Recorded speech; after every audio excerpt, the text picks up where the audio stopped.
아이씨! 재수없게! 이것 좀 봐! 서류 다 젖었잖아! 당신 때문에! 이게 다 얼마짜린 줄 알아? 머리가 나쁘면 행동이라도 빠릿빠릿해야 할 거 아냐? 정신 똑바로 차려!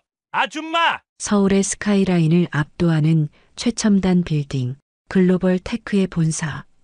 유리와 강철로 이루어진 이 거대한 건축물은 대한민국 IT 산업의 심장부이자 수많은 젊은이들의 선망이 담긴 일터였습니다. 매일 아침이면 최고급 세단들이 미끄러지듯 현관으로 들어서고 잘 차려입은 엘리트 직원들이 바쁜 걸음으로 로비를 가로질렀죠. 그들의 어깨에는 자신감과 성공에 대한 야망이 넘실거렸습니다. 하지만 이 화려함 뒤편에는 빌딩의 청결과 쾌적함을 유지하기 위해 묵묵히 땀 흘리는 이들의 그림자가 존재했습니다. 바로 외주 용역업체 소속의 청소 노동자들이었지요. 이순심 여사도 그 그림자 중 한 명이었습니다. 예순을 넘긴 그녀는 이른 새벽 남들이 출근하기 전부터 그리고 모두가 퇴근한 늦은 밤까지 건물 구석구석을 쓸고 닦았습니다. 희끗희끗한 머리카락을 단정하게 빗어넘기고 낡았지만 언제나 깔끔하게 다려입은 하늘색 유니폼 차림에 그녀는 주어진 자신의 일에 최선을 다했습니다. 복도를 오가는 직원들에게 방해가 되지 않도록 최대한 몸을 낮추고 조용히 움직였고 때로는 잔잔한 콧노래를 흥얼거리며 고된 노동의 시름을 달래기도 했어요. 그녀의 손길이 닿은 곳은 언제나 반짝였지만 대부분의 직원들은 그녀의 노고를 당연하게 여기거나 심지어는 그녀의 존재 자체를 인식하지 못하는 듯 했습니다. 하지만 이 여사는 그런 무관심에 익숙한 듯 그저 묵묵히 자신의 자리에서 최선을 다할 뿐이었습니다. 그녀에게는 남들에게 말 못할 비밀, 바로 이 거대한 기업의 총수가 자신의 아들이라는 사실을 가슴에 묻고 살아가야 하는 이유가 있었습니다. 한편 마케팅팀의 김진철 과장은 오늘도 자신의 성공 스토리에 도취해 있었습니다. 명문대 출신의 번듯한 외모, 그리고 누구에게나 호감을 주는 언변까지. 그는 자신이 남들보다 우월하며 더 높은 자리에 오르는 것이 당연하다고 생각했습니다. 그의 사무실 책상 위에는 값비싼 만년필과 최신형 노트북이 놓여 있었고 그는 종종 창밖의 도시 풍경을 내려다보며 자신의 밝은 미래를 상상하곤 했지요. 하지만 그의 능력은 사실 그의 화려한 겉모습에는 미치지 못했습니다. 그는 창의적인 아이디어나 실무 능력보다는 윗사람에게 아부하고 부하 직원을 닥달하여 성과를 포장하는데 더 능숙했습니다. 특히 그는 자신보다 사회적 지위가 낮다고 생각하는 사람들에게는 노골적으로 오만하고 무례한 태도를 보이곤 했습니다. 그의 이런 이중적인 모습은 팀원들 사이에서도 암암리의 비판의 대상이 되곤 했지만 그의 교묘한 처세술 덕분에 아직까지는 큰 문제 없이 승승장구하는 중이었습니다. 그날 오후 김 과장은 중요한 보고서를 작성하다 말고 잠시 휴식을 취하고 있었습니다. 최고급 원두로 내린 커피를 마시며 잠시 인터넷 서핑을 하던 중 사소한 실수로 그만 커피잔을 팔로 쳐 책상 위에 엎지르고 말았습니다.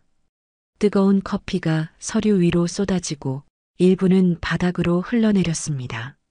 아이씨, 재수없게. 그는 순간적으로 짜증을 내며 자리에서 벌떡 일어섰습니다. 그는 자신이 저지른 실수에 대한 민망함보다는 중요한 서류가 더러워지고 자신의 시간이 낭비되었다는 사실에 더 분개했습니다. 그는 즉시 인터폰을 들어 비서에게 신경질적으로 소리쳤습니다. 여기 지금 당장 청소하는 사람 좀 올려보내. 빨리. 때마침 같은 층 복도를 청소하고 있던 이순심 여사가 급한 연락을 받고 김 과장의 사무실로 달려왔습니다. 그녀는 숨을 헐떡이며 사무실 문을 열고 들어섰습니다. 부르셨습니까, 과장님? 하지만 그녀가 상황을 파악하고 청소 도구를 챙기기도 전에 김 과장의 날카로운 질책이 그녀를 향해 쏟아졌습니다. 아니, 무슨 거북이 걸음으로 와? 내가 지금 얼마나 바쁜 사람인데 당신 같은 사람 기다리느라 시간 낭비하게 만들어? 그는 이 여사가 미처 대답할 틈도 주지 않고 계속해서 모욕적인 말을 퍼부었습니다. 이것 좀 봐. 서류 다 젖었잖아. 당신 때문에 이게 다 얼마짜린 줄 알아? 머리가 나쁘면 행동이라도 빠릿빠릿해야 할 거 아냐. 정신 똑바로 차려. 아줌마. 그는 분이 풀리지 않는다는 듯 커피에 젖은 휴지를 구겨 이 여사의 발치에 신경질적으로 던졌습니다. 휴지는 그녀의 낡은 신발 위에 힘없이 떨어졌습니다. 그러더니 아직도 분이 풀리지 않는지 휴지통을 들고 이 여사에게 쏟아부었습니다. 이 여사는 순간 숨을 멈췄습니다. 얼굴이 뜨겁게 달아오르는 것을 느꼈고 심장이 빠르게 뛰기 시작했습니다. 김 과장의 폭언과 무례한 행동은 그녀의 가슴에 깊은 상처를 남겼습니다. 하지만 그녀는 반박하거나 눈물을 보일 수 없었습니다. 그저 입술을 깨물고 주먹을 꽉 쥔 채 고개를 숙여 바닥만 내려다볼 뿐이었죠. 혹시라도 여기서 소란을 피웠다가 아들의 정체가 드러나기라도 한다면 상상만 해도 끔찍한 일이었습니다. 죄송합니다. 금방 깨끗하게 치우겠습니다. 그녀는 떨리는 목소리로 겨우 대답하고는 묵묵히 청소도구를 이용해 바닥과 책상을 닦기 시작했습니다. 사무실 안의 다른 직원들은 이 광경을 힐끔거리며 지켜보았지만 누구 하나 김 과장을 말리거나 이 여사를 돕지 않았습니다. 그들은 김 과장의 비위를 거스를까 두려워 애써 외면하거나 혹은 청소부니까 저런 대우를 받아도 싸다고 생각하는 듯 했습니다. 이 여사는 주변의 차가운 시선 속에서 더욱 깊은 비참함을 느꼈습니다. 그녀는 빠르게 하지만 꼼꼼하게 커피 자국을 지워나갔습니다. 그녀의 작은 어깨는 그날따라 더욱 무겁게 느껴졌습니다. 김 과장은 그런 그녀를 경멸적인 눈초리로 한번 쏘아보고는 아무 일 없었다는 듯 다시 자신의 컴퓨터 화면에 시선을 고정했습니다. 그에게 청소부 할머니의 감정 따위는 안중에도 없는 듯 했습니다. 그저 빨리 눈앞에서 사라져 주길 바랄 뿐이었죠. 이 여사는 묵묵히 청소를 마치고 조용히 사무실을 나왔습니다. 복도를 걸어가는 그녀의 등 뒤로 오만한 권력의 그림자가 길게 드리워져 있었습니다. 글로벌 테크의 심장부, 도시의 하늘과 맞닿은 최상층에 위치한 회장실. 널찍하고 미니멀하게 꾸며진 공간은 젊은 총수 강현우 회장의 성격을 그대로 반영하는 듯 했습니다. 30대 중반의 젊은 나이에도 불구하고 그는 날카로운 지성과 냉철한 판단력 그리고 부드러운 카리스마로 거대 기업 글로벌 테크를 성공적으로 이끌고 있었죠. 그의 책상은 언제나 최소한의 물건만 놓여 있었지만 그 위에서 처리되는 정보의 양과 결정의 무게는 상상을 초월했습니다. 그는 오늘도 막힘없이 해외 지사장들과의 화상회의를 주재하고 산적한 현안들에 대한 보고를 받으며 눈코 뜰 새 없이 바쁜 시간을 보내고 있었습니다. 하지만 그런 강 회장에게도 남들이 모르는 부드러운 구석이 있었습니다. 그의 책상 한편에는 액자 하나가 조용히 놓여 있었습니다. 화려한 장식 하나 없는 평범한 액자였지만 그 안에는 그에게 세상 무엇과도 바꿀 수 없는 소중한 존재가 담겨 있었죠. 바로 앳된 모습의 강 회장과 환하게 웃고 있는 그의 어머니 이순심 여사의 젊은 시절 모습이 담긴 낡은 흑백 사진이었습니다. 그는 아주 가끔 복잡한 생각들을 정리하고 싶을 때면 그 사진을 가만히 들여다보곤 했습니다. 홀로 자신을 키우며 온갖 고생을 마다하지 않았던 어머니. 그는 어머니에게만큼은 세상에서 가장 든든하고 자랑스러운 아들이 되고 싶었습니다. 그래서 그는 어머니가 평범한 삶을 원하며 신분을 숨기고 자신의 회사에서 청소부로 일하는 것을 알면서도 그 뜻을 존중하여 묵묵히 지켜봐주고 있었습니다. 대신 그는 하루에도 몇 번씩 어머니에게 전화를 걸어 안부를 묻곤 했습니다. 어머니, 저 현우예요. 오늘 날씨가 제법 쌀쌀한데 따뜻하게 입고 나가셨어요? 점심은 뭐 드셨어요? 맛있는 거 드셔야 하는데.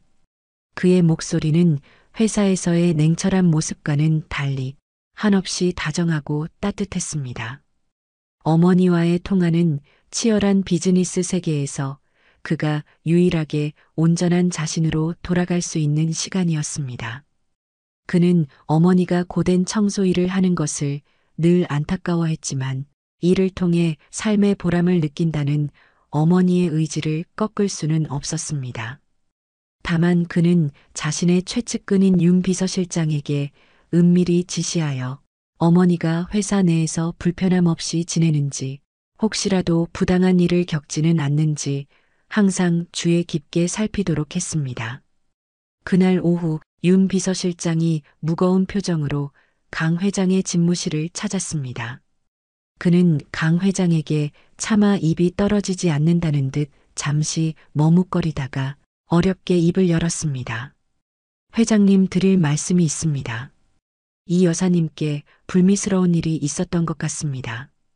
윤 비서실장은 다른 직원의 제보를 통해 알게 된 김진철 과장이 이 여사에게 가했던 모욕적인 언사와 행동에 대해 조심스럽게 보고했습니다. 보고를 듣는 강 회장의 표정은 순간적으로 싸늘하게 얼어붙었습니다. 그의 눈빛은 분노로 이글거렸지만 그는 감정을 겉으로 드러내지 않았습니다. 다만 책상 위에 서류를 쥔 그의 손이 미세하게 떨리고 있었고 굳게 담은 입술 사이로 냉기가 흘러나오는 듯 했습니다. 김진철 과장이라고 했나? 강 회장이 얼음처럼 차가운 목소리로 물었습니다. 윤 비서실장은 긴장하며 대답했습니다. 네, 회장님. 마케팅팀 소속입니다. 강 회장은 잠시 아무 말 없이 창밖을 응시했습니다. 그의 머릿속에서는 어머니가 겪었을 수치심과 상처에 대한 분노, 그리고 그 오만한 과장에 대한 경멸감이 들끓고 있었습니다. 하지만 그는 결코 충동적으로 행동하지 않았습니다. 그는 감정을 다스리며 냉철하게 상황을 판단했습니다. 복수는 필요했지만 그 방식은 철저히 계산되고 합리적이어야 했습니다. 강 회장은 다시 윤 비서실장을 바라보며 지시했습니다. 그의 목소리는 낮고 단호했습니다. 김진철 과장, 그자에 대한 모든 정보를 즉시 보고하도록 하게. 인사 기록 카드, 과거 근무평가 자료, 프로젝트 수행 내역, 사내 평판, 그리고 필요하다면 개인적인 뒷조사까지. 사소한 것 하나라도 놓치지 말고 전부 다. 윤 비서실장은 강 회장의 의중을 파악하고 즉시 고개를 숙였습니다. 알겠습니다, 회장님. 즉시 처리하겠습니다. 윤 비서실장이 물러간 후 강 회장은 홀로 남아 깊은 생각에 잠겼습니다. 그는 책상 위의 어머니 사진을 가만히 쓰다듬었습니다. 어머니의 온화한 미소가 그의 분노를 잠시 누그러뜨리는 듯 했지만 이내 그의 눈빛은 다시 차갑게 빛났습니다. 그는 김진철 과장이라는 인물이 자신의 오만함에 걸맞은 대가를 치르게 만들 것이라고 다짐했습니다. 단순히 처벌하는 것을 넘어 그가 자신의 잘못을 뼈저리게 깨닫고 반성하게 만들 방법을 고민했습니다. 그는 회사의 시스템을 이용하기로 했습니다. 김 과장의 약점을 파고들어 그가 스스로 무너지도록 만드는 것. 그것이 밤의 세계처럼 직접적인 힘을 사용할 수 없는 대기업 회장이라는 위치에서 그가 할 수 있는 가장 효과적이고 우아한 복수 방식이었습니다. 강 회장은 즉시 내부 정보망에 접속하여 김 과장의 과거 행적들을 살펴보기 시작했습니다.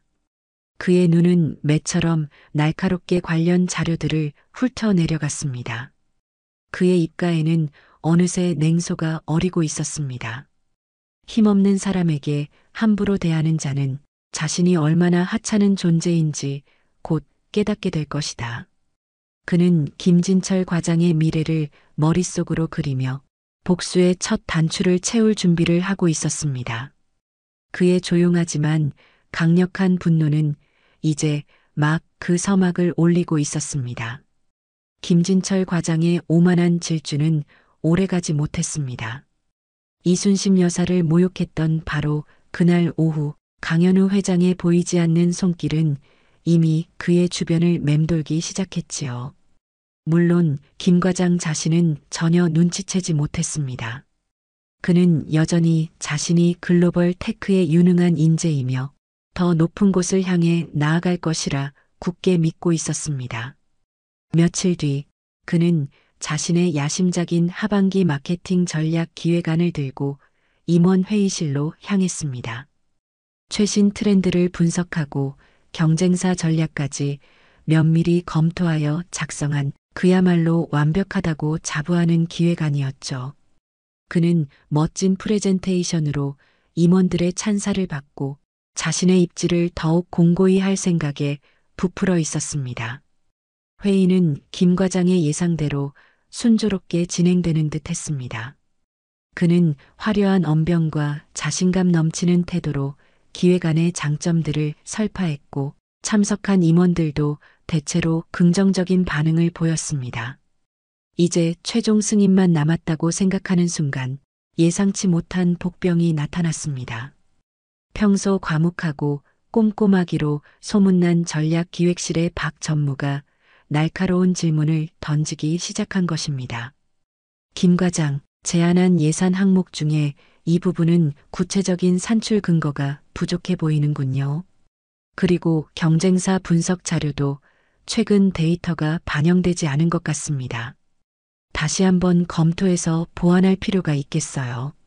박 전무의 지적은 사소해 보였지만 핵심을 찌르는 것이었고 다른 임원들도 그의 의견에 동조하는 분위기였습니다. 결국 김 과장의 기획안은 보완 후 재검토라는 결정과 함께 반려되었습니다. 김 과장은 당혹감과 분노를 감추지 못했습니다. 박 전무 저 양반 원래 깐깐한 건 알았지만 오늘따라 왜 저러는 거야? 내 기획이 뭐가 어때서? 그는 자신의 기획안에 문제가 있다는 사실보다는 박 전무가 괜한 트집을 잡는다고 생각하며 불쾌감을 느꼈습니다. 하지만 그는 알지 못했죠. 박 전무가 회의 직전 강현우 회장 비서실로부터 김 과장의 기획안을 좀 더 면밀히 검토해 달라는 정중하지만 단호한 요청을 받았다는 사실을 말입니다. 기획안 반려로 인한 불쾌감은 시작에 불과했습니다.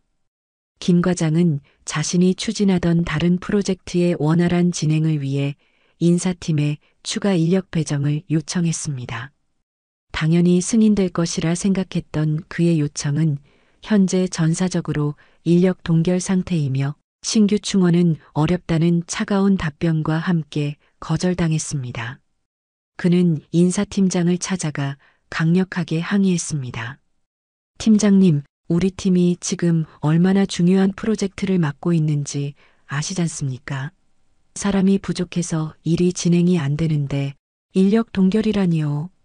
하지만 인사팀장은 난처한 표정을 지으면서도 원칙적인 답변만 되풀이할 뿐이었습니다.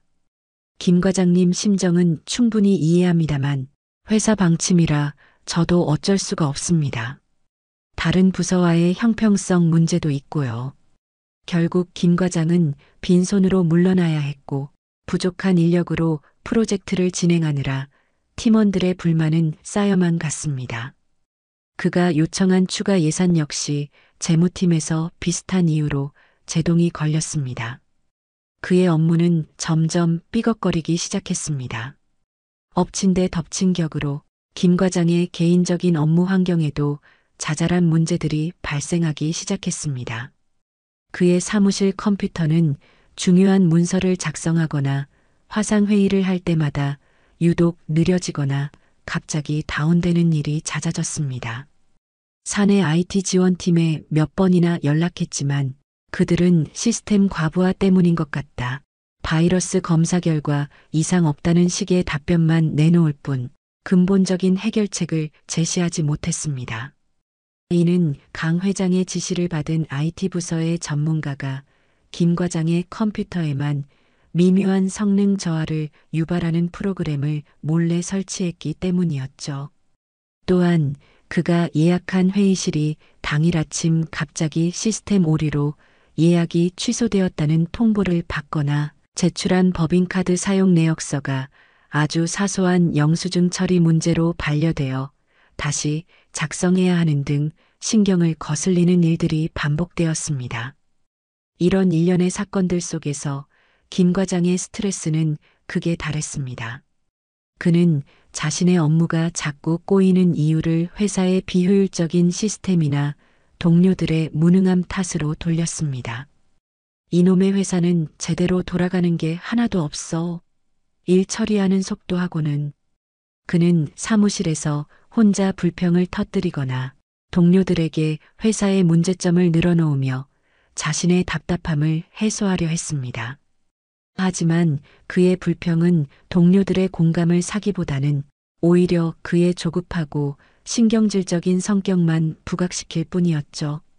그는 여전히 깨닫지 못하고 있었습니다. 자신을 둘러싼 이 모든 불운들이 사실은 한 사람의 차가운 분노에서 비롯된 치밀하게 계획된 압박이라는 것을 말입니다. 균열은 이미 시작되었고 그의 발밑은 서서히 꺼져 들어가고 있었습니다. 김진철 과장을 향한 강현우 회장에 보이지 않는 압박은 이제 더욱 교묘하고 조직적인 형태로 나타나기 시작했습니다. 단순한 업무 방해나 사소한 불운의 단계를 넘어 그의 회사 내 입지를 본격적으로 흔들기 위한 작업이 진행된 것이죠. 김 과장은 여전히 상황의 본질을 파악하지 못한 채 자신의 불운을 탓하거나 엉뚱한 대상을 의심하며 허우적거리고 있었습니다. 그의 오만함은 서서히 불안감으로 변해가고 있었지만 아직은 현실을 직시할 용기가 없었습니다.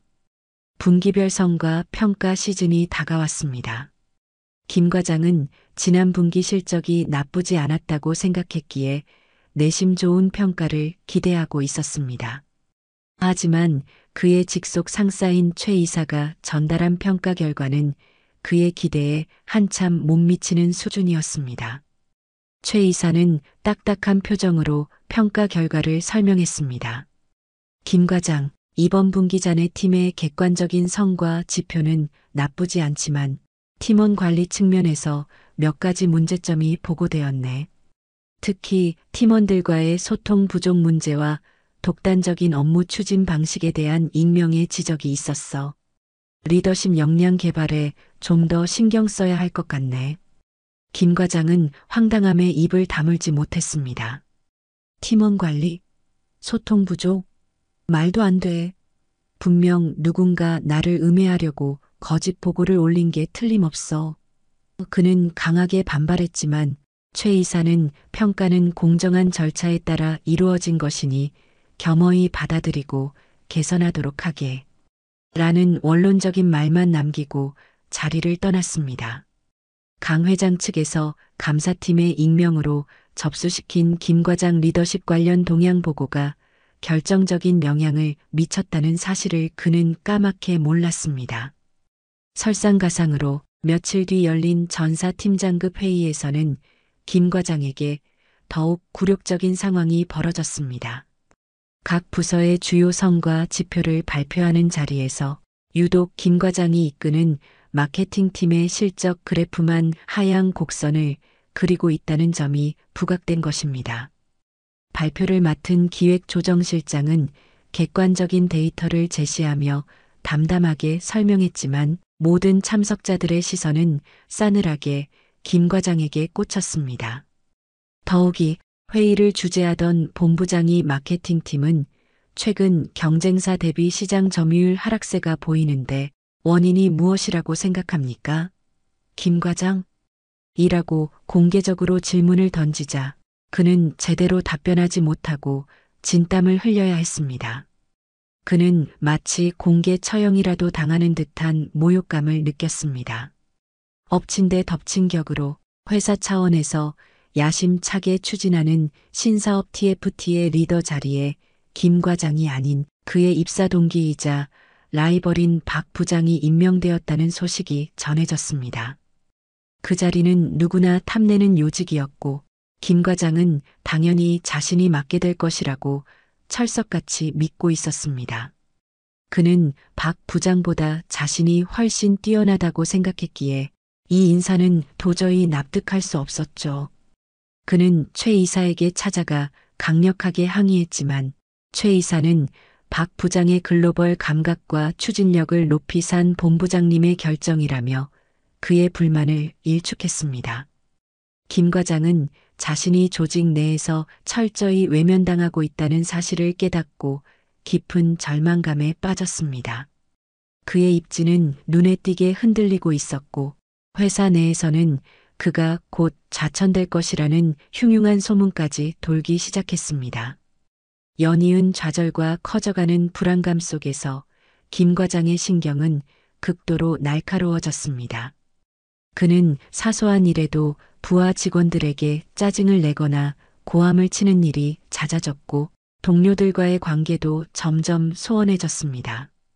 그러던 어느 날 오후 그는 잔뜩 쌓인 스트레스를 풀기 위해 회사 내 카페테리아에서 동료와 함께 커피를 마시고 있었습니다.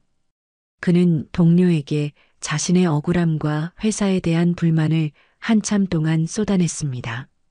정말 미치겠어. 내가 뭘 그렇게 잘못했다고 나한테만 이러는지 몰라. 박 부장 그 자식은 온갖 압으로 승진하더니 이제 나까지 밀어내려고 하는 게 분명해. 윗사람들은 또 그런 놈 말만 믿고 회사가 제대로 돌아가려면 아직 멀었어. 그가 한참 열을 올리며 불만을 토로하고 있을 때 바로 옆 테이블에서는 이순심 여사가 묵묵히 테이블 위를 닦고 있었습니다. 그녀는 김 과장의 거친 말들을 들으면서도 아무런 표정 변화 없이 자신의 일에만 집중하는 듯 보였습니다. 하지만 김 과장은 자신의 분노에 사로잡혀 주변을 살필 여유가 없었습니다. 그는 들고 있던 커피 잔을 테이블에 탁 내려놓으며 경멸적인 말투로 한마디 툭 내뱉었습니다. 솔직히 말해서 요즘 돌아가는 꼴을 보면 저기 청소하는 아줌마가 나보다 일처리는 더 똑 부러지게 하는 것 같아. 안 그래? 그는 이 여사를 턱짓으로 가리키며 빈정거렸습니다. 그의 말에는 청소부라는 직업에 대한 뿌리 깊은 멸시와 자신의 처지에 대한 비뚤어진 불만이 뒤섞여 있었습니다. 이 여사는 그 말을 듣는 순간 잠시 손을 멈칫했습니다. 그녀의 얼굴에는 순간적으로 깊은 슬픔과 모멸감이 스쳐 지나갔지만 이내 평정을 되찾고 다시 묵묵히 테이블을 닦기 시작했습니다. 하지만 그녀의 등 뒤에서 이 모든 상황을 지켜보고 있던 강현우 회장의 비서실장은 조용히 스마트폰 메모장에 무언가를 기록하고 있었습니다. 김진철 과장, 재차 이 여사님에 대한 모욕적 언행 확인. 조치 필요. 김 과장은 자신이 내뱉은 말이 어떤 결과를 가져올지 상상조차 하지 못한 채 자신의 무덤을 더욱 깊이 파고 있었습니다. 그의 아성은 이제 곧 무너져 내릴 운명에 처해 있었습니다. 자신을 옥죄는 보이지 않는 손길의 정체를 알리 없는 김진철 과장은 그저 자신의 불운과 주변의 시기심을 탓하며 잘못된 방향으로 분노를 표출하기 시작했습니다.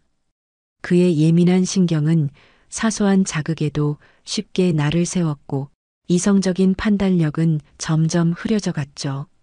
그는 일련의 사태가 자신의 입사 동기이자 오랜 라이벌인 기획팀 박성준 부장의 소행이라고 단정지었습니다. 박 부장은 최근 뛰어난 성과를 인정받아 회사 내에서 주가를 높이고 있었고 김 과장은 그가 자신을 밀어내고 더 높은 자리로 올라가기 위해 비열한 공작을 벌이고 있다고 확신했던 것입니다. 그래, 박성준 그 자식 짓이 틀림없어. 내가 잘 나가는 꼴을 못 보는 거지. 좋아. 어디 한번 해보자 이거지? 김 과장은 복수심에 불타올랐습니다. 그는 박 부장의 약점을 잡아 반격할 기회를 노리기 시작했습니다. 그는 자신의 충성스러운 부하 직원 중 하나인 민수 씨를 조용히 불러 지시했습니다. 민수 씨, 자네가 나 좀 도와줘야겠네. 박 부장 말이야. 요즘 너무 잘 나간다 싶더니 뒤가 구린 구석이 있는 것 같아. 그 친구 동향 좀 잘 살펴봐. 혹시 거래처랑 이상한 관계는 없는지, 법인카드 사용 내역은 어떤지, 뭐든 좋으니 약점될 만한 거 있으면 나한테 바로 보고하게. 민수 씨는 김 과장의 지시에 당혹스러움을 감추지 못했지만 감히 거절할 용기는 없었습니다. 그는 마지못해 고개를 끄덕였지만 이런 부당한 지시를 내리는 김 과장에 대한 실망감과 불안감을 느꼈습니다. 김 과장 자신도 퇴근 시간 이후 몰래 박 부장의 사무실 근처를 어슬렁거리거나 박 부장이 자리를 비운 사이 컴퓨터를 켜보려 시도하는 등 비겁하고 유치한 행동을 서슴지 않았습니다. 물론 비밀번호로 잠긴 컴퓨터 앞에서 할 수 있는 일은 아무것도 없었지만요. 그의 이런 행동은 문제 해결에 아무런 도움이 되지 않았을 뿐더러 오히려 그의 불안정한 상태만 더욱 드러낼 뿐이었습니다. 며칠 후 김 과장은 박 부장에 대한 근거 없는 의심들을 모아 자신의 직속 상사인 최 이사를 찾아갔습니다. 그는 최 이사에게 박 부장이 자신을 의도적으로 방해하고 있으며 최근 자신이 겪는 어려움의 배후에 박 부장이 있다고 주장했습니다. 그는 박 부장이 과거에 저질렀던 사소한 실수들을 부풀려 이야기하거나 확인되지 않은 소문들을 마치 사실인 양 늘어놓았습니다. 이사님, 박 부장이 요즘 저를 견제하려고 별짓을 다 하는 것 같습니다. 제 기획안이 반려된 것도 그렇고 인력 지원이 안 되는 것도 다 그 친구가 뒤에서 손을 쓴 게 분명합니다. 그는 자신의 주장을 뒷받침할 만한 명확한 증거는 제시하지 못한 채 억울함만 호소했습니다. 하지만 최 이사의 반응은 냉담했습니다. 그는 이미 강현우 회장으로부터 사내 정치에 휘말리지 말고 오직 성과와 능력으로 평가하라는 암묵적인 지침을 받은 상태였습니다. 그는 김 과장의 말을 잠자코 듣고 있다가 이내 차가운 목소리로 말을 잘랐습니다. 김 과장, 자네 지금 제정신인가? 근거도 없는 이야기로 동료를 음해하는 건 매우 부적절한 행동이야. 자네가 요즘 어려움을 겪고 있는 건 안타깝지만 그 원인을 남에게 돌리기 전에 자네 자신부터 돌아보는 게 우선일세. 최 이사는 김 과장의 최근 업무 태만과 성과 부진을 지적하며 오히려 그를 질책했습니다. 회사에 불만이 있다면 정식 절차를 통해 건의하고 동료와의 문제는 대화로 풀도록 하게. 다시 한번 이런 불미스러운 일로 나를 찾아온다면 그땐 나도 자네를 그냥 두고 보지만은 않겠네. 최 이사의 단호한 경고에 김 과장은 얼굴이 하얗게 질린 채 아무 말도 하지 못했습니다. 그는 자신의 편이 되어줄 것이라 믿었던 상사에게마저 철저히 외면당하자 극심한 배신감과 함께 자신이 정말로 위험한 상황에 처했음을 직감했습니다. 최 이사와의 면담 이후 김 과장의 회사 내 입지는 더욱 위태로워졌습니다. 그가 박 부장을 음해하려 했다는 소문은 빠르게 퍼져나갔고 동료들은 이제 노골적으로 그를 피하기 시작했습니다. 복도에서 마주쳐도 눈인사조차 건네지 않았고 그가 다가가면 핑계를 대며 자리를 피했습니다. 점심시간이면 을에 함께 어울렸던 동료들도 더 이상 그를 찾지 않았죠. 그는 마치 투명 인간이라도 된 듯 철저히 고립되었습니다. 그를 따르던 부하 직원들조차 그의 지시에 마지못해 따를 뿐 예전과 같은 존경심이나 신뢰는 찾아볼 수 없었습니다. 김 과장은 극심한 외로움과 불안감에 시달렸습니다. 그의 신경은 온통 자신을 둘러싼 부정적인 상황과 보이지 않는 위협에 쏠려 있었고, 이는 자연스럽게 그의 업무 집중력 저하로 이어졌습니다. 보고서에는 오타와 논리적 오류가 늘어났고, 중요한 회의에서는 엉뚱한 질문을 하거나 핵심을 놓치는 실수를 연발했습니다. 그의 업무 성과는 눈에 띄게 떨어졌고, 이는 다시 그의 불안감을 증폭시키는 악순환을 만들어냈습니다. 그는 마치 끝없이 추락하는 나선 계단에 갇힌 듯 어디로 가야 할지 방향조차 잡지 못한 채 절망적인 발버둥을 치고 있었습니다. 하지만 그는 여전히 자신의 추락이 어디서부터 시작되었는지 그 근본적인 원인을 깨닫지 못하고 있었습니다. 김진철 과장이 끝모를 불안과 고립감 속에서 허우적거리고 있을 때 강현우 회장은 계획의 다음 단계를 조용히 준비하고 있었습니다. 그는 김 과장이 자신의 잘못을 깨닫고 스스로 무너지기를 기다렸지만 동시에 그에게 결정적인 실마리를 던져 진실에 다가서도록 유도할 필요가 있다고 판단했지요.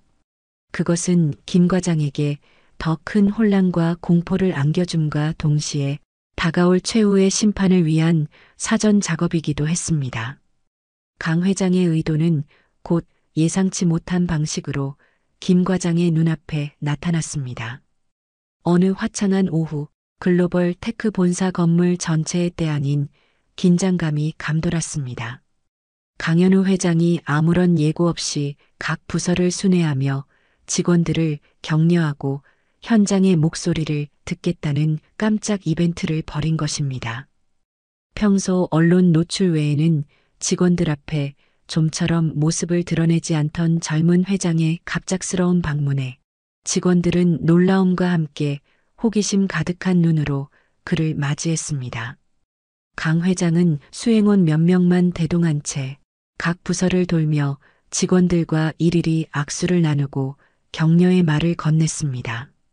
그의 부드러운 미소와 진솔한 태도에 직원들은 열광했고 회장의 파격적인 행보는 순식간에 회사 전체의 화제가 되었습니다. 강 회장 일행이 마침내 김 과장이 속한 마케팅팀 사무실에 도착했을 때 김 과장은 애써 태연한 척하며 자리에서 일어나 그를 맞이했습니다. 그는 혹시라도 이번 기회에 회장에게 잘 보여 자신의 어려운 상황을 어필할 수 있을까 하는 얄팍한 기대를 품기도 했죠. 강 회장은 마케팅팀 직원들과도 일일이 악수를 나누며 격려했습니다. 그리고 그의 시선이 사무실 한쪽 구석 화분 옆에서 묵묵히 바닥을 닦고 있는 이순심 여사에게 머물렀습니다. 바로 그때 강 회장은 마치 약속이라도 한 듯 이 여사를 향해 환하게 웃으며 다가갔습니다. 주변의 모든 시선이 집중되는 순간이었죠. 이 여사님, 항상 저희 회사를 위해 이렇게 애써주시니 정말 감사합니다. 강 회장은 이 여사의 이름을 정확히 부르며 그녀의 거친 손을 두 손으로 잡고 정중하게 인사를 건넸습니다. 갑작스러운 회장의 행동에 이 여사는 물론이고 주변의 모든 직원들이 놀라움을 금치 못했습니다. 이 여사는 당황하여 어쩔 줄 몰라 하며 고개를 숙였습니다. 아닙니다. 회장님, 제가 당연히 해야 할 일인데요. 강 회장은 그녀의 어깨를 가볍게 두드리며 다시 한번 따뜻한 목소리로 말했습니다. 아닙니다.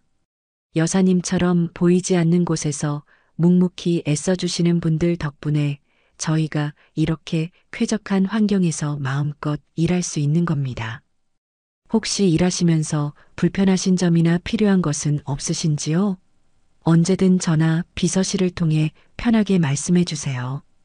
이 광경을 바로 옆에서 지켜보고 있던 김 과장은 온몸의 피가 싸늘하게 식는 듯한 충격을 받았습니다.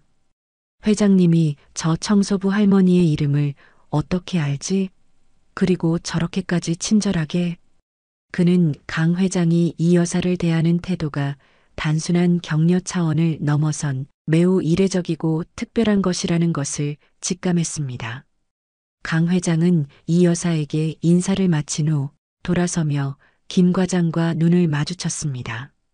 아주 짧은 순간이었지만 강 회장의 눈빛은 평소의 부드러움 대신 알 수 없는 깊이와 서늘함을 담고 있었습니다. 그것은 마치 나는 모든 것을 알고 있다고 말하는 듯한 의미심장한 시선이었죠.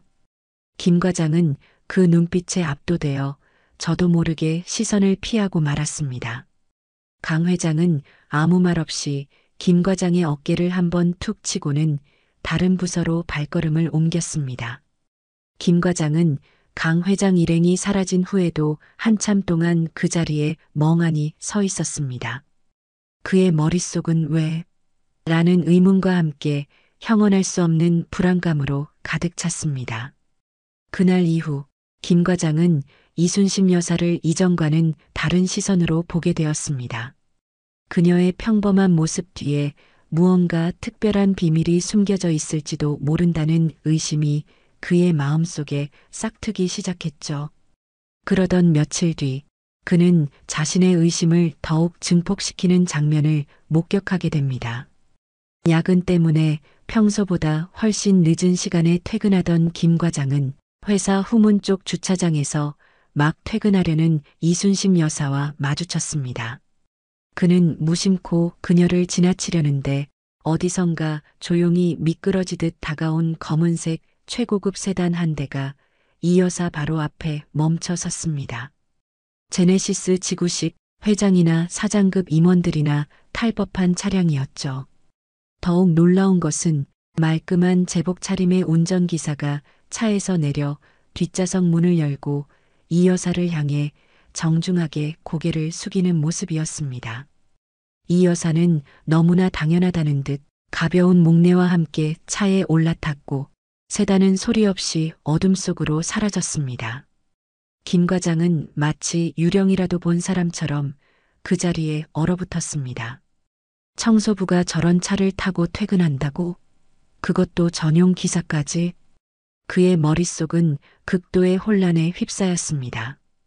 혹시 잘못 본 것은 아닐까? 아니면 저 할머니가 사실은 엄청난 부잣집 사모님인데 심심풀이로 청소 일을 하는 건가?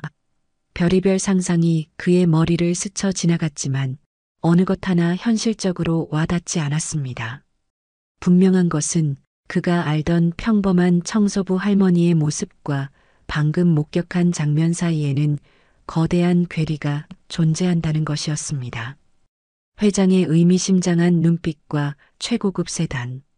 이 두 가지 사건은 김 과장의 머릿속에서 끈질기게 맴돌며 불길한 연결고리를 만들기 시작했습니다. 다음 날 김 과장은 도저히 의욕을 떨쳐버릴 수가 없었습니다. 그는 결국 인사팀에 근무하는 대학 후배에게 전화를 걸어 최대한 아무렇지 않은 척하며 이순심 여사에 대해 물었습니다. 아, 민지 씨? 나 김 과장인데. 다름이 아니라 우리 회사 청소하시는 분 중에 이순심 여사님이라고 계시잖아. 그분 혹시 뭐 가족관계라든지 비상 연락처 같은 거 좀 알 수 있을까? 내가 뭐 좀 확인해 볼 게 있어서. 하지만 돌아온 대답은 예상외로 단호했습니다. 죄송합니다, 과장님. 개인정보 보호 규정 때문에 직원 정보는 절대 외부로 알려드릴 수가 없습니다. 특히 용역업체 직원분들 정보는 저희도 접근 권한이 제한적이라서요. 정식 공문 절차를 통해서 요청해 주셔야 합니다. 평소 친하게 지냈던 후배의 딱딱하고 사무적인 답변에 김 과장은 말문이 막혔습니다. 마치 거대한 벽에 부딪힌 듯한 느낌이었죠. 무엇인가 의도적으로 정보를 차단하고 있다는 강한 의심이 들었습니다. 사무실로 돌아온 김 과장은 텅 빈 모니터 화면을 응시하며 깊은 생각에 잠겼습니다. 회장의 이례적인 관심, 최고급 세단과 운전기사, 그리고 철저하게 차단된 정보 접근. 그리고 이 모든 일들이 자신이 이 여사를 모욕한 이후부터 시작되었다는 사실. 그의 머릿속에서 흩어져 있던 퍼즐 조각들이 하나둘씩 맞춰지기 시작했습니다. 그러자 그의 등골을 타고 소름 끼치는, 그러나 거부할 수 없는 하나의 가설이 떠올랐습니다. 설마 저 할머니가 회장님의... 그는 고개를 세차게 저으며 그 끔찍한 생각을 떨쳐내려 애썼습니다. 아니야, 말도 안 돼. 재벌 회장 어머니가 왜 여기서 청소를 해? 미쳤어, 김진철. 하지만 한번 피어난 의심의 씨앗은 걷잡을 수 없이 자라나 그의 마음을 잠식하기 시작했습니다. 만약 그 끔찍한 상상이 사실이라면 그는 자신이 건드린 것이 무엇인지, 그리고 자신을 기다리는 것이 무엇인지 어렴풋이 깨닫기 시작하며 극심한 공포에 휩싸였습니다. 그의 세계는 이제 곧 산산조각 날 운명에 처해 있었습니다. 김진철 과장의 불안한 예감은 곧 냉혹한 현실이 되어 그의 숨통을 조여왔습니다. 강현우 회장은 김 과장이 자신의 잘못을 반성하기는커녕 엉뚱한 사람을 의심하며 비열한 뒷조사까지 벌이는 것을 보고받고는 더 이상 그에게 기회를 줄 필요가 없다고 판단했습니다. 이제는 회사의 시스템을 통해 그의 죄를 묻고 그의 합당한 책임을 지게 할 시간이었습니다. 강 회장의 지시는 일사불란하게 움직이는 거대한 톱니바퀴처럼 김 과장의 남은 입지와 경력을 산산조각 내기 시작했습니다. 먼저 움직인 것은 강 회장의 충직한 비서실장이었습니다. 윤 비서실장은 강 회장의 지시에 따라 김 과장의 과거 행적에 대한 심층적인 재조사에 착수했습니다. 그는 과거 김 과장 밑에서 근무하다가 그의 독단적이고 모욕적인 언행 때문에 회사를 떠나야 했던 전 직원들을 수소문하여 조심스럽게 연락을 취했습니다. 처음에는 입을 열기 꺼리던 그들이었지만 철저한 익명 보장과 회장 직속 라인의 문제 해결 의지를 확인하고는 하나둘씩 김 과장의 부당 행위에 대해 증언하기 시작했습니다. 부하 직원의 아이디어를 가로채 자신의 성과로 포장했던 일, 실적 압박을 견디지 못해 보고서를 조작하도록 지시했던 일, 심지어 회식 자리에서 여직원에게 성희롱적인 발언을 했던 일까지 김 과장의 감춰진 민낯이 속속 드러났습니다. 또한 감사팀은 김 과장의 법인카드 사용 내역과 출장비 정산 내역 등을 정밀 검토하여 사적인 유용 및 허위 정산 의혹이 짙은 다수의 증거 자료들을 확보했습니다. 그가 쌓아 올린 성공 신화는 부실한 토대 위에 세워진 모래성에 불과했음이 명백해지고 있었습니다. 충분한 증거가 확보되자 강현우 회장은 마침내 공식적인 감사 착수를 지시했습니다. 어느 날 오후 김 과장은 법무팀과 감사팀으로부터 공식 소환 통보를 받았습니다. 그는 애써 태연한 척하며 회의실로 향했지만 그를 기다리고 있는 것은 싸늘하고 엄중한 분위기였습니다. 감사팀장은 김 과장 앞에 두툼한 감사 자료를 내밀며 그의 비위 혐의들에 대해 조목조목 설명하기 시작했습니다. 보고서 조작, 횡령 및 배임 의혹, 직장 내 괴롭힘 및 성희롱 의혹까지. 김 과장은 처음에는 강하게 부인하며 목소리를 높였습니다. 이건 전부 다 거짓말입니다. 나를 음해하려는 세력의 모함입니다. 하지만 감사팀에서 제시하는 구체적인 증거들, 전 직원들의 진술서 녹취록, 조작된 보고서, 원본 파일, 불투명한 자금 흐름 내역 앞에서 그의 목소리는 점점 작아졌고 얼굴은 하얗게 질려갔습니다. 그는 자신이 완전히 함정에 빠졌으며 더 이상 빠져나갈 구멍이 없다는 것을 깨달았습니다. 감사 결과는 신속하게 처리되었습니다.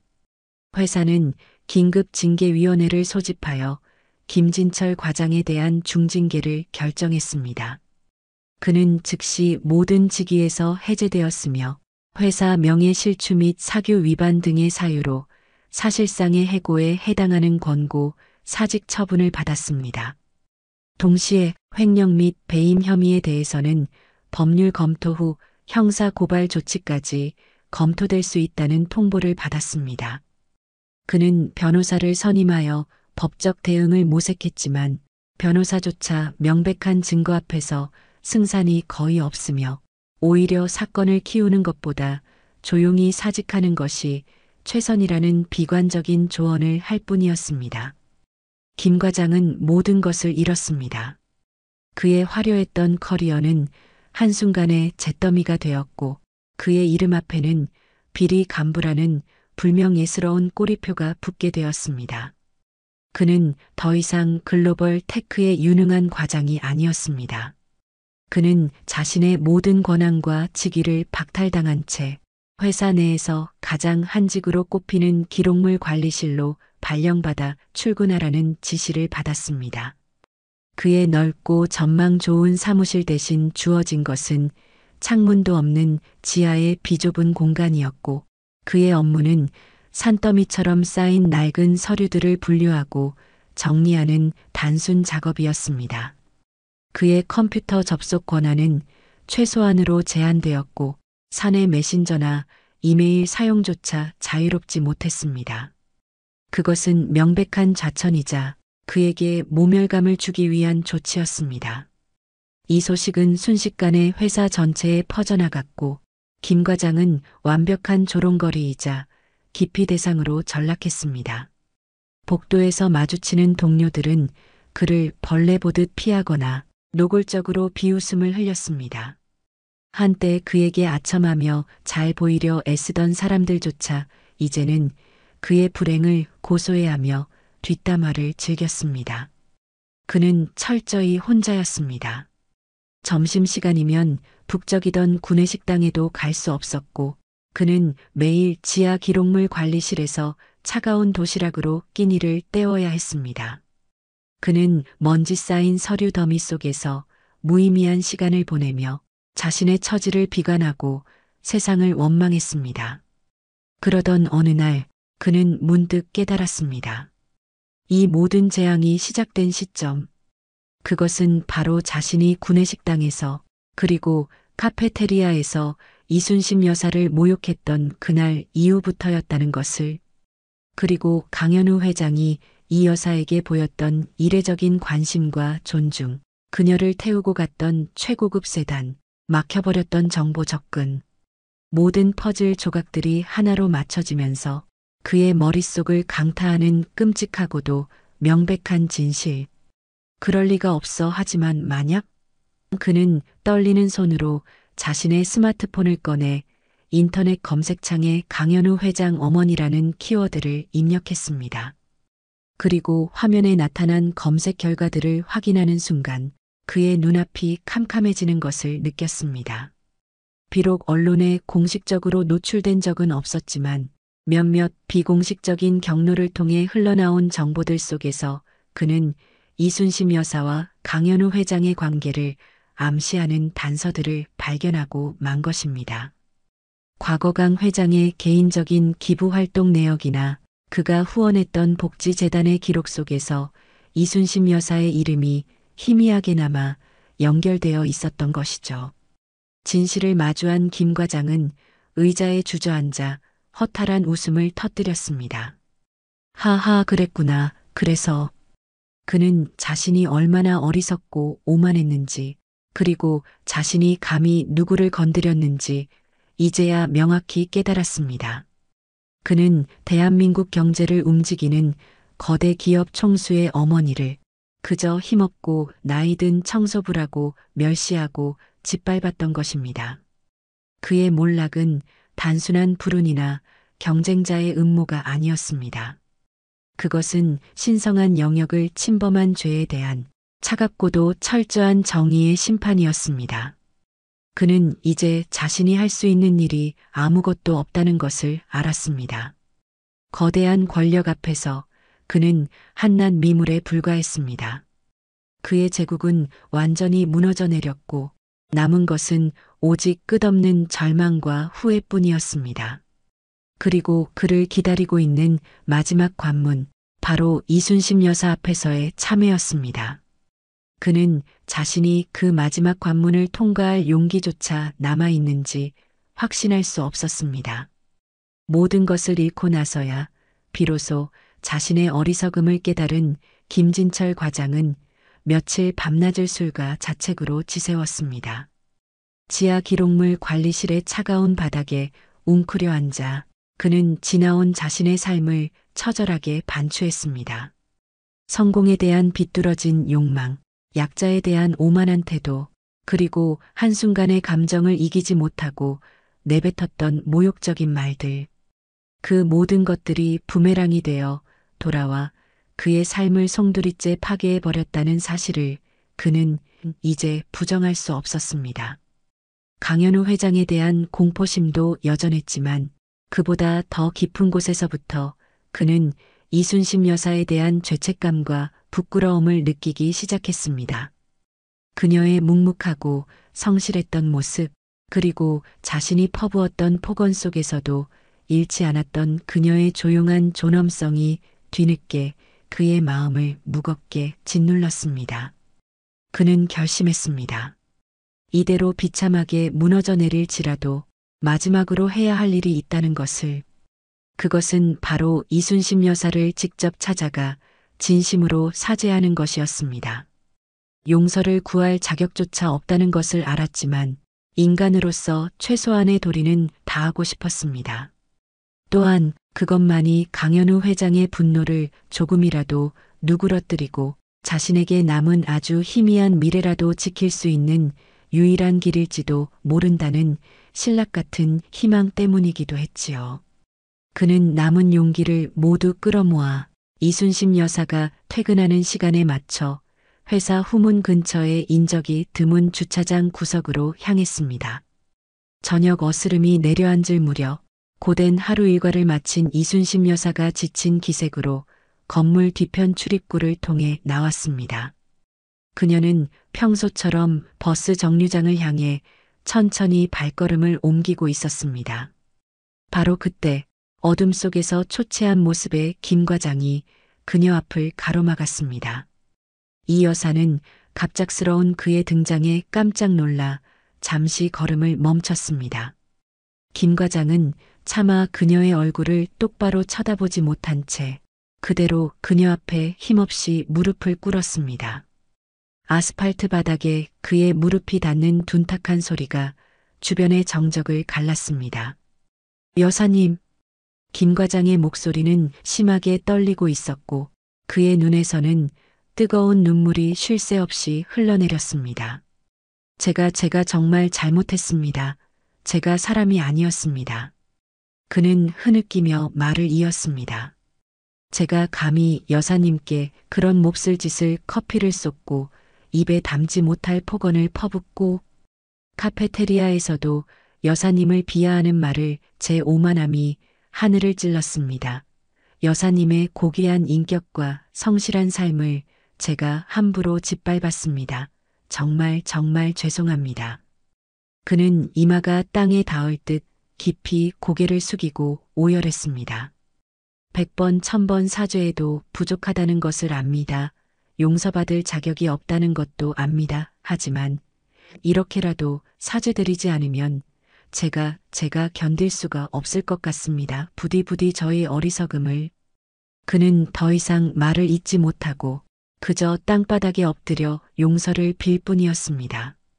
이순심 여사는 무릎 꿇고 오열하는 김 과장을 복잡한 표정으로 말없이 내려다보았습니다. 그녀의 마음속에는 과거의 상처와 분노, 그리고 한 인간의 처절한 몰락 앞에서 느끼는 연민이 교차했습니다. 한참의 침묵 끝에 그녀는 조용히 입을 열었습니다. 그녀의 목소리는 놀랍도록 차분하고 잔잔했습니다. 일어나세요, 김 과장님. 김 과장은 흐느낌을 멈추고 조심스럽게 고개를 들었습니다. 이 여사는 그의 눈을 똑바로 바라보며 말했습니다. 과장님이 저에게 주신 상처는 쉽게 잊히지 않을 겁니다. 하지만 사람 사는 일이 다 그렇지요. 누구나 실수할 수 있고 또 잘못을 뉘우칠 수도 있는 법이니까요. 그녀는 깊은 한숨을 내쉬었습니다. 지난 일은 이제 마음에 담아두지 않으렵니다. 그러니 과장님도 너무 자책하지 마세요. 그녀는 용서한다는 말 대신 인간적인 연민과 이해를 보여주었습니다. 그리고 마지막으로 한마디 덧붙였습니다. 다만 앞으로는 어떤 사람을 대하든 그 사람이 어떤 일을 하든 함부로 대하지 마세요. 모든 사람은 그 자체로 존중받을 가치가 있는 존재입니다. 그 마음만 잊지 않고 살아가신다면 그걸로 됐습니다. 이 여사는 그 말을 남기고 더 이상 뒤돌아보지 않은 채 조용히 자신의 길을 걸어갔습니다. 김 과장은 이 여사의 마지막 말을 가슴 깊이 새기며 한참 동안 그 자리에 멍하니 앉아 있었습니다. 그녀의 말은 그의 얼어붙었던 마음을 녹이는 따뜻한 온기처럼 느껴졌고 동시에 그의 지난 삶을 돌아보게 하는 날카로운 성찰의 계기가 되었습니다. 그는 비록 모든 것을 잃었지만 마지막 순간에 인간으로서의 존엄성을 지킬 수 있는 작은 기회를 얻었다는 생각에 조용히 눈물을 닦았습니다. 다음 날 김진철 과장은 회사에 자신의 손으로 직접 쓴 사직서를 제출했습니다. 그의 손은 여전히 미세하게 떨리고 있었지만 전날 밤 이순심 여사 앞에서 흘렸던 눈물은 그의 내면에 남아있던 마지막 오만함의 찌꺼기마저 씻어낸 듯 했습니다. 사직서를 받아든 인사팀 직원의 표정에는 놀람이나 동정심보다는 마치 예상했다는 듯한 건조한 사무적인 분위기만이 감돌았죠. 그는 이제 더 이상 글로벌 테크의 마케팅 과장이 아니었습니다. 어떠한 미련도 항변도 없이 그는 자신의 퇴장을 받아들였습니다. 그가 지하 기록물 관리실에 남겨두었던 얼마 되지 않는 개인 짐을 담은 작은 상자를 들고 건물을 나서는 모습은 지극히 초라했습니다. 한때 성공의 상징처럼 여겨졌던 거대한 유리 빌딩을 등지고 걸어 나오는 그의 발걸음은 무거웠지만 이상하게도 마음 한구석은 아주 조금은 가벼워진 듯도 했습니다. 모든 것을 잃었지만 동시에 자신을 짓누르던 거짓된 허울 벗어난 듯한 기묘한 해방감. 물론 그의 앞날은 한치 앞을 내다볼 수 없는 짙은 안개 속이었습니다. 그의 이름 앞에 새겨진 비리 간부, 불명예 퇴직이라는 낙인은 앞으로 그가 새로운 직장을 구하는 데 있어 치명적인 족쇄가 될 것이 분명했습니다. 그는 텅 빈 주머니 사정과 막막한 미래 앞에서 깊은 한숨을 내쉬었지만 이제 와서 누구를 탓할 수도 없었습니다. 이 모든 것은 자신이 뿌린 오만의 씨앗이 불러온 당연한 결과였으니까요. 그는 터미널로 향하는 버스에 몸을 싣고 정처 없이 도시를 떠났습니다. 어디로 가야 할지, 무엇을 해야 할지 아무런 계획도 없었지만 단 하나 이순심 여사의 마지막 말, 사람답게 겸손하게 사시오. 라는 그 목소리만은 그의 귓가에 맴돌며 앞으로 그가 살아가야 할 삶의 희미한 방향을 제시하는 듯 했습니다. 김진철 과장의 퇴장은 비록 조용하게 이루어졌지만 그가 남긴 파장은 결코 작지 않았습니다. 글로벌 테크 임직원들 사이에서는 그의 갑작스러운 몰락에 대한 온갖 추측과 소문이 무성했죠.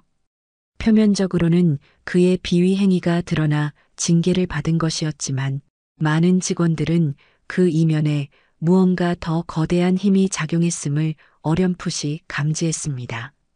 특히 그가 평소 청소 노동자들을 비롯한 지원 인력들에게 얼마나 오만하게 굴었는지를 기억하는 사람들은 그의 몰락이 단순한 우연이 아닐 것이라고 수군거렸습니다. 확인되지 않은 소문들은 꼬리에 꼬리를 물고 퍼져나갔고 그 과정에서 직원들은 알게 모르게 자신의 행동을 돌아보게 되었습니다. 이제는 누구도 감히 청소부나 경비원 혹은 비정규직 직원들을 함부로 대하지 못했습니다. 김 과장의 사례는 직위 고하를 막론하고 모든 인간은 존중받아야 하며 오만한 권력 남용의 끝은 결국 파멸이라는 강력하고도 서늘한 교훈을 남겼습니다. 보이지 않는 곳에서 시작된 작은 균열이 거대한 조직 전체의 분위기를 바꾸는 계기가 된 것입니다. 이러한 변화의 중심에는 강현우 회장이 있었습니다. 그는 김진철 과장 개인에 대한 응징을 넘어 이번 사건을 계기로 글로벌 테크의 기업 문화를 근본적으로 혁신해야 한다는 필요성을 절감했습니다. 그는 더 이상 어머니와 같은 피해자가 발생하지 않도록, 그리고 모든 직원들이 서로 존중하고 배려하는 건강한 조직 문화를 만들기 위해 구체적인 행동에 나섰습니다. 그는 곧바로 전사적인 존중과 배려 캠페인을 선포하고 관련 정책들을 신속하게 추진해 나갔습니다. 가장 먼저 모든 임직원을 대상으로 하는 직장 내 상호 존중 교육이 의무화되었습니다.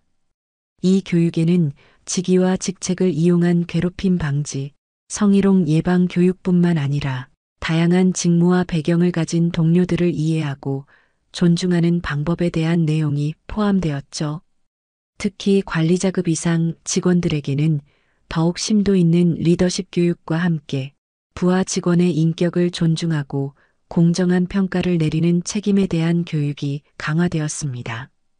또한 강 회장은 회사 내부에 독립적인 인권센터를 설립하여 직원들이 직장 내 괴롭힘이나 차별 행위를 익명으로 신고하고 상담받을 수 있는 시스템을 구축했습니다. 신고자에 대한 철저한 비밀 보장과 불이익 방지 조항을 명문화하여 누구나 안심하고 자신의 권리를 보호받을 수 있도록 한 것입니다. 뿐만 아니라 강 회장은 비정규직 및 외주 용역업체 직원들의 처우 개선에도 직접적인 관심을 기울였습니다. 그는 청소, 경비, 시설 관리 등 지원 업무를 담당하는 직원들의 휴게 공간을 전면적으로 개선하도록 지시했습니다. 낡고 비좁았던 휴게실은 밝고 쾌적한 공간으로 리모델링 되었고, 안마 의자나 개인 사물함 같은 편의 시설도 확충되었죠. 또한 그는 외주 용역업체 선정 기준에 직원 처우 수준 항목을 추가하고 기존 계약 업체들에게도 소속 직원들의 임금 인상 및 복지 향상을 강력하게 권고했습니다. 이러한 조치들은 단기적으로는 회사의 비용 부담을 안겨줄 수 있었지만 강 회장은 모든 구성원들의 만족도와 자긍심을 높이는 것이 장기적으로는 회사의 경쟁력을 강화하는 길이라고 굳게 믿었습니다. 그는 회사 전체 타운홀 미팅에 직접 참석하여 이러한 변화의 필요성을 역설했습니다. 글로벌 테크의 성공은 단 몇 명의 스타 플레이어에 의해서만 이루어지는 것이 아닙니다. 보이지 않는 곳에서 묵묵히 자신의 역할을 다하는 모든 분들의 땀과 노력이 있기에 가능한 것입니다. 우리는 서로의 다름을 인정하고 각자의 역할과 기여를 존중해야 합니다. 모든 구성원이 존엄성을 지키며 행복하게 일할 수 있는 회사, 그것이 제가 꿈꾸는 진정한 글로벌 테크의 모습입니다. 그의 진심 어린 메시지는 많은 직원들의 공감을 얻었고 회사의 변화를 이끄는 강력한 동력이 되었습니다. 한편 강현우 회장은 이 모든 변화의 계기가 되었던 어머니 이순심 여사가 이제는 무거운 짐을 내려놓고 편안한 삶을 누리시기를 간절히 바랐습니다. 그는 주말마다 어머니를 찾아가 살갑게 안부를 묻고 함께 식사를 하며 은퇴 후의 삶에 대해 조심스럽게 이야기를 꺼냈습니다. 어머니, 이제 힘든 청소 일은 그만하시고 좀 쉬시는 게 어떠세요? 제가 어머니 편히 지내실 곳 알아봐 드릴게요. 정원 가꾸는 거 좋아하시니 작은 텃밭이라도 있는 곳이면 좋겠네요. 처음에는 이 여사도 손사래를 쳤습니다. 아니다, 아들아. 내가 아직은 일할 힘이 있다. 집에만 있으면 답답해서 어떡하니. 하지만 아들의 간곡한 설득과 진심 어린 효심 앞에서 그녀의 마음도 조금씩 움직이기 시작했습니다. 평생을 자식과 생계를 위해 억척스럽게 살아왔지만 이제는 자신만의 시간을 가지며 조용하고 평화롭게 살고 싶다는 생각도 들었기 때문이죠. 결국 그녀는 아들의 뜻을 받아들여 정든 청소부 일을 마무리하기로 결심했습니다. 강 회장은 어머니의 은퇴를 위해 세심하게 준비했습니다. 그는 서울 근교의 공기 맑고 조용한 동네에 아담한 전원주택을 물색했습니다. 넓지는 않지만 햇볕이 잘 들고 어머니가 좋아하시는 꽃과 채소를 가꿀 수 있는 작은 정원이 딸린 집이었죠. 그는 어머니가 불편함 없이 지내실 수 있도록 내부를 깔끔하게 수리하고 가구와 가전제품도 최고급은 아니지만 실용적이고 편안한 것들로 직접 골라 채워 넣었습니다. 이 여사는 아들이 마련해준 새로운 보금자리에 들어서는 순간 감격의 눈물을 흘렸습니다. 평생 꿈꿔왔지만 감히 엄두도 내지 못했던 삶이 현실로 다가온 것입니다. 그녀는 새로운 집에서 소박하게 텃밭을 가꾸고 동네 노인정에서 새로운 친구들을 사귀며 이전과는 전혀 다른 평화롭고 여유로운 시간을 보내기 시작했습니다. 고된 노동 대신 흙을 만지고 꽃을 가꾸는 일은 그녀의 마음에 새로운 활력과 기쁨을 선사했습니다. 그녀의 얼굴에는 그늘 대신 온화한 미소가 자리 잡았고 건강도 눈에 띄게 좋아졌습니다. 몇 달의 시간이 흐른 어느 화창한 초여름의 주말 오후였습니다. 눈부신 햇살이 싱그러운 초록 잎사귀 사이로 부서져 내리고 정원 가득 피어난 장미와 작약의 향기가 바람을 타고 실려오는 그야말로 평화로운 날이었죠. 강현우 회장은 복잡한 도시의 소음과 숨막히는 업무에서 벗어나 오랜만에 어머니 이순심 여사가 계시는 한적한 교회의 새 집을 찾았습니다. 최고급 슈트 대신 편안한 면바지에 옅은 색 셔츠를 입은 그의 모습에서는 글로벌 테크의 냉철한 총수가 아닌 어머니를 뵈러 온 다정한 아들 강현우의 모습만이 느껴졌습니다. 그는 손수 운전하여 구불구불한 시골길을 따라 어머니의 집으로 향하는 내내 차창 밖으로 펼쳐지는 푸른 논밭과 한가로운 풍경을 보며 마음의 평온을 얻었습니다. 그리고 그 평온의 중심에는 이제 고된 노동의 굴레에서 벗어나 자신만의 삶을 찾으신 어머니에 대한 깊은 애정과 안도감이 자리하고 있었죠. 작고 아담하지만 정갈하게 가꿔진 전원주택 앞에 차를 세운 강 회장이 현관으로 들어서자 때마침 정원에서 토마토를 따고 돌아오던 이 여사가 흙이 살짝 묻은 호미를 든 채 환한 미소로 그를 맞이했습니다. 어휴, 우리 아들, 어서 와라. 길은 막히지 않았고 예전 회사에서 힘겹게 일할 때와는 비교할 수 없을 만큼 혈색이 좋아지고 표정이 밝아진 어머니의 모습에 강 회장의 마음은 따스함으로 가득 찼습니다. 그는 어머니의 손에 들린 빨갛게 잘 익은 토마토를 보며 웃었습니다. 어머니, 토마토 정말 탐스럽게 잘 키우셨네요.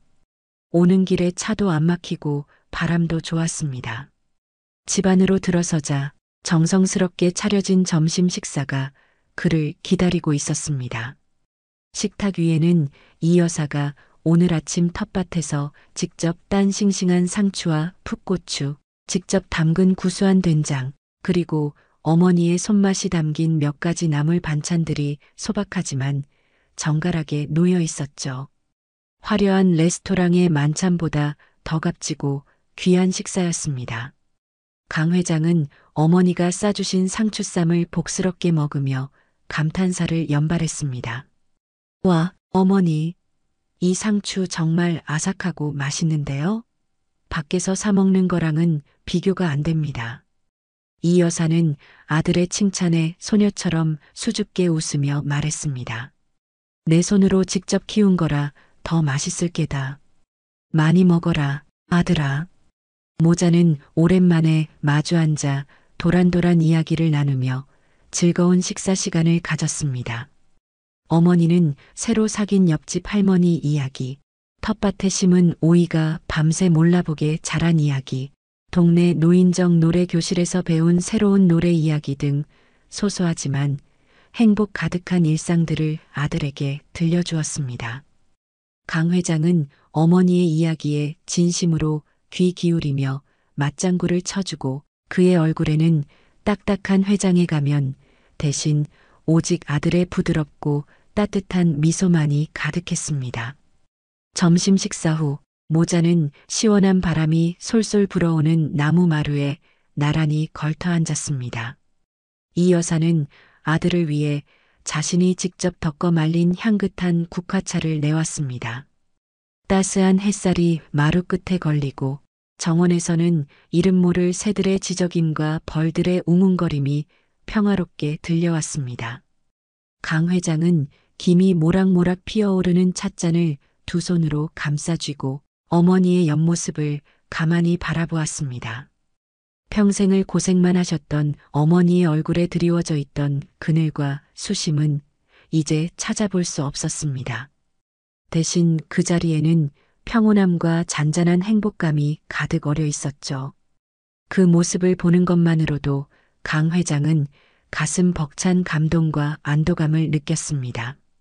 어머니, 여기 공기도 정말 좋고 어머니 얼굴도 예전보다 훨씬 밝아지셔서 저도 기분이 너무 좋습니다. 표정이 정말 편안해 보이세요. 이제야 제 마음이 좀 놓이네요. 강 회장이 진심을 담아 말했습니다.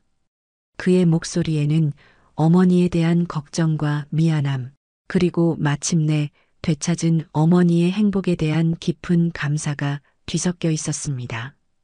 이 여사는 아들의 따뜻한 말에 잔잔히 미소 지으며 그의 손을 잡았습니다. 세월의 흔적이 고스란히 담긴 그녀의 손은 거칠었지만 그 안에는 강인한 생명력과 깊은 모정이 느껴졌습니다. 다 내 덕분이다, 아들아. 너가 아니었으면 내가 언제 이런 호사를 누려보겠니? 너가 마련해준 이 집에서 매일 아침 새소리에 눈을 뜨고 내 손으로 가꾼 꽃이랑 채소들 보면서 사는 게 얼마나 좋은지 몰라. 동네 사람들도 다들 좋고 이제야 정말 내가 살아있다는 느낌이 든다. 사람 사는 게 이런 거구나 싶어. 그녀는 새로 사귄 친구들과 텃밭 가꾸는 재미에 푹 빠진 자신의 일상을 이야기하며 소녀처럼 눈을 반짝였습니다. 평생 누군가의 아내로, 어머니로, 그리고 이름 없는 청소 노동자로 살아왔던 그녀가 마침내 이순심이라는 자신의 이름으로 온전한 삶을 살아가기 시작한 것입니다. 강 회장은 어머니의 이야기에 귀 기울이며 연신 고개를 끄덕였습니다. 그는 어머니가 되찾은 평범하고 소박한 행복이 그 어떤 기업의 성공이나 막대한 부보다 더 값지고 소중하다는 것을 온 마음으로 느끼고 있었습니다. 그는 문득 김진철 과장을 떠올렸습니다. 그 오만했던 남자는 지금 어디서 어떻게 살고 있을까? 그 역시 자신의 잘못을 진심으로 뉘우치고 새로운 삶을 살아가고 있을까? 강 회장은 그에게 가했던 냉혹한 복수의 과정들을 되짚어 보았습니다. 그것이 과연 최선이었을까 하는 질문이 마음 한구석에서 피어오르기도 했지만 그는 이내 고개를 저었습니다. 어머니가 겪었던 모욕과 상처, 그리고 힘없는 약자를 짓밟는 부당한 권력에 대한 단호한 경고. 그것은 회장으로서 그리고 아들로서 자신이 반드시 해야만 했던 일이라고 그는 생각했습니다. 다만 그의 복수는 단순한 파괴와 응징에서 끝나지 않았습니다. 그는 그 사건을 계기로 회사 전체의 문화를 바꾸고 모든 구성원들이 서로 존중하며 함께 성장할 수 있는 토대를 마련하려 노력했습니다.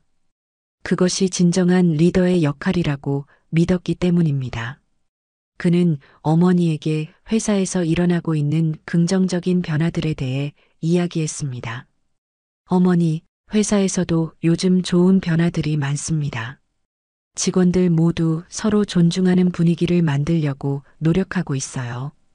특히 어머니처럼 보이지 않는 곳에서 애써주시는 분들에 대한 감사와 존경심을 표현하는 문화가 자리 잡고 있습니다. 아직 갈 길이 멀지만 분명 더 좋은 회사가 될 거라고 믿습니다. 이 여사는 아들의 말에 그저 흐뭇한 미소를 지으며 고개를 끄덕였습니다. 그녀는 아들이 단순히 돈을 많이 버는 사업가가 아니라 사람을 귀하게 여기고 더 나은 세상을 만들고자 노력하는 진정한 리더로 성장하고 있다는 사실이 무엇보다 자랑스러웠습니다. 강 회장은 어머니의 평화로운 미소 속에서 자신이 추구해야 할 진정한 가치를 다시 한번 확인했습니다. 세상을 호령하는 막강한 권력이나 천문학적인 부가 아니라 가장 가까운 사람의 눈물을 닦아주고 상처를 보듬어주며 모든 존재가 자신의 존엄성을 지키며 살아갈 수 있도록 돕는 것. 그것이야말로 인간으로서 그리고 리더로서 추구해야 할 가장 위대한 가치라는 것을 그는 깨달았습니다. 그 평범하지만 위대한 진리가 오늘 어머니의 작은 정원에 소담스럽게 피어난 아름다운 꽃들처럼 그의 마음속에서 눈부시게 빛나고 있었습니다. 그는 더 이상 과거의 상처나 복수의 기억에 얽매이지 않았습니다. 대신 어머니의 행복과 회사의 긍정적인 변화 속에서 미래를 향한 새로운 희망과 용기를 얻었습니다. 모자는 한동안 아무 말 없이 서로의 온기를 느끼며 고요하고 평화로운 오후의 정취를 만끽했습니다. 마루 끝에 걸터앉은 모자의 모습 위로 따스한 햇살이 황금빛으로 부서져 내렸고 정원 가득한 꽃향기와 풀내음이 감미롭게 퍼져나갔습니다. 강 회장은 어머니의 어깨를 가만히 감싸 안았습니다. 그의 마음은 더없이 평온하고 충만했습니다. 진정한 힘은 파괴가 아닌 창조에, 굴림이 아닌 섬김에, 그리고 무엇보다 사랑과 존중 속에 존재한다는 것을 그는 이제 알았습니다. 어머니의 작은 정원에서 피어난 깨달음은 앞으로 그가 걸어갈 길을 밝혀주는 등대가 될 것이었습니다. 잔잔하지만 깊은 감동과 함께 모자의 평화로운 모습은 한 폭의 그림처럼 아름답게 완성되고 있습니다.